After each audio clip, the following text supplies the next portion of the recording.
성도 여러분 안녕하십니까? 새벽 말씀 묵상입니다. 어제는 멋진 아브라함의 모습을 살펴보았었는데요. 그의 용맹한 투기와 또 정의와 이타심으로 형성된 그의 품성이 참 아름답다라는 생각을 했었습니다. 부자 아빠, 가난한 아빠의 저자로 잘 알려진 로버트 기요사키의 책 중에 부자 아빠의 비즈니스 스쿨이라는 책이 있는데요. 그곳에 보면 이런 글이 있습니다. 교사였던 나의 가난한 아빠는 실수는 죄악이라고 생각했다. 반면에 나의 부자 아빠는 누구나 실수를 통해서 배우는 거란다. 자전거 타는 법을 배울 때 떨어지고 다시 올라타고 또 떨어지고 다시 올라타고 그런 과정이 되풀이하면서 배우듯이 말이다. 실수를 하고도 그것을 통해 배우지 못하는 것이야말로 죄악이란다. 라고 말씀하셨다라고 합니다. 정의롭고 용맹했던 아브라함도 여러 번의 실수를 하는 모습을 우리는 성경을 통해서 볼 수 있습니다. 오늘은 그러한 그의 실수를 통해서 우리는 무엇을 배울 수 있을지 한번 살펴보는 시간을 갖겠습니다. 아브라함의 첫 번째 실수는 창세기 12장에 나옵니다. 창세기 12장 11절부터 13절에 보면 이렇게 말씀합니다. 그가 애굽에 가까이 이를 때 그 아내 사레더러 말하되 나 알기에 그대는 아름다운 여인이라 애굽 사람이 그대를 볼 때 이르기를 이는 그의 아내라 하고 나는 죽이고 그대는 살리리니 원컨대 그대는 나의 누이라 하라. 그리하면 내가 그대로 인하여 안전하고 내 목숨이 그대로 인하여 보존하겠노라 하니라. 아브라함의 부인 사레는 아주 아름다운 여인이었다라고 합니다. 거기에다 애굽 사람들은 피부 색깔이 검은 데 비해서 그 속에 백옥같이 흰 사레가 나타났으니 얼마나 돋보이겠습니까? 아브라함은 이것이 겁이 났던 것입니다. 분명히 자기를 죽이고 사레를 빼앗아 갈 것으로 생각을 했던 것이죠. 그래서 아브라함은 그답지 않게 술수를 씁니다. 우리 둘 사이를 남매로 위장하자라는 것입니다. 아브라함은 지금까지 믿음으로 살아온 사람입니다. 거기다 결단력도 있었던 사람이었는데요. 사람이 이렇게 비겁하게 될 수 있을까요? 사람은 위기에 봉착하게 되면 평소답지 않게 본심이 나온다라고 하는데요.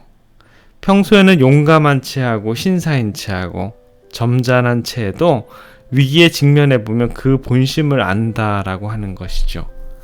아브라함은 분명 지금까지 살펴본 바로는 참 신사 같고 또 진실한 신앙인 같고 결단력이 있는 사람이고 아주 듬직한 남편이었습니다. 이것이 곁으로 보면 나타난 아브라함의 겉모습입니다. 그런데 창세기 12장 16절에 보면 이런 말이 나옵니다. 이에 바로가 그를 인하여 아브라함을 후대함으로 아브라함이 양과 소와 노비와 암수 나귀와 약대를 얻었더라. 아브라함이 애굽 왕에게 아내를 빼앗기고 나서 이런 것들을 주니까 받았다라는 것입니다. 어떻게 그것을 받을 수 있었을까요?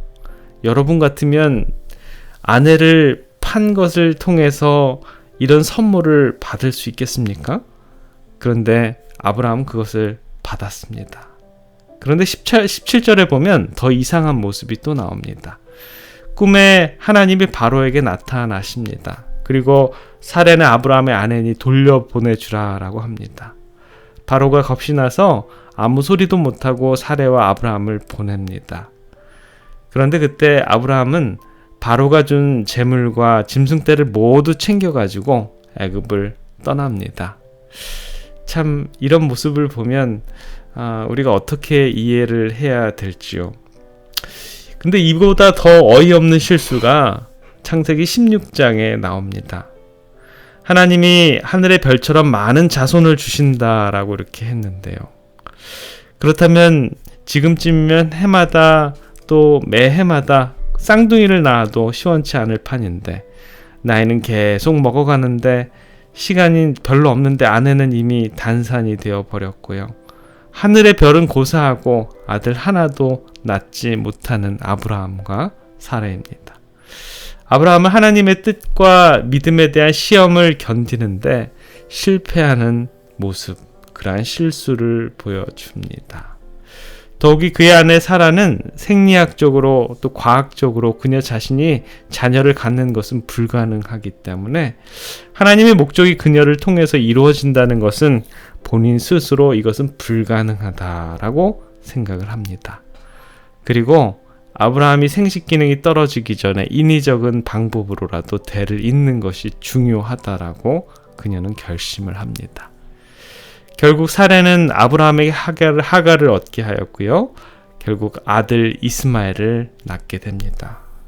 그러고 나서 아브라함이 얼마나 이 문제로 인해서 심각한 갈등을 겪게 됩니까? 가정이 불화가 생기고 또 사라와 하갈과의 또 복잡한 그런 관계가 생기기도 하고요. 일부 다처제로 인해서 끊이지 않는 문제들이 생겨나게 됩니다. 아브라함은 자기가 인위적으로 낳은 이스마엘을 통해서 그 모녀와 결별해야 하는 뼈저린 아픔까지 느끼게 됩니다. 그것뿐입니까? 나중에는 그 이스마엘의 자손들이 모슬렘이 민족이 겪어야 하는 문제로까지 이어지게 되지요.